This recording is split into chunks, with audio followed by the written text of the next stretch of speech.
حضرت ابو مسعود رضی اللہ تعالی عنہ سے مروی ہے کہ حضور صلی اللہ علیہ وسلم نے ارشاد فرمایا کہ جو شخص رات کو سوتے وقت سورہ بقرہ کی آخری آیت پڑھ لے وہ اس کے لیے کافی ہوگی۔ ہاں لیکن کس لیے کافی ہوگی؟ آپ صلی اللہ علیہ وسلم نے ارشاد فرمایا کافی سے مراد یہ ہے کہ اس سے مراد مطلق فرما کر گویا پیغمبر نے اپنے امت کے لیے خوشخبری سنایا ہے کہ جس معاملے کے لیے تم پڑھو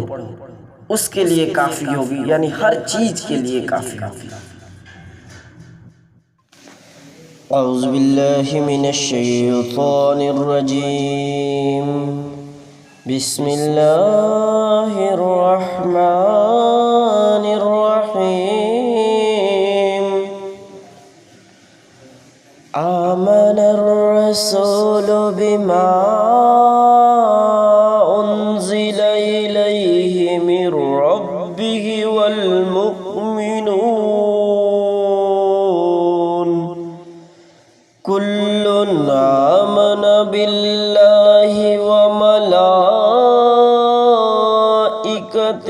وکتبہ ورسلہ لا نفرق بین احد من رسلہ وقالوا سمعنا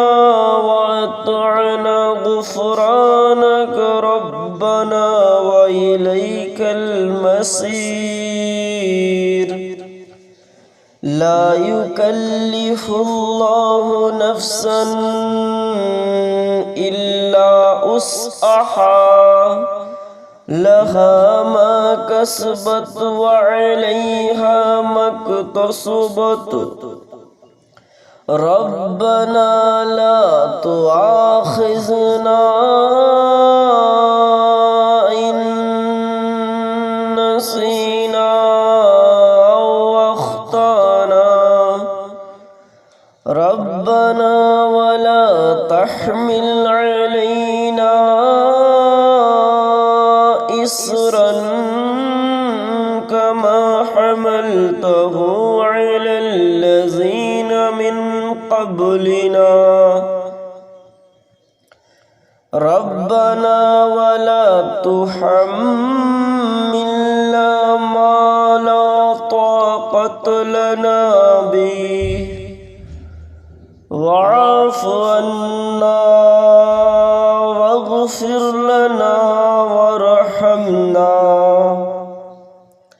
أنت مولانا فانصرنا على القوم الكافرين۔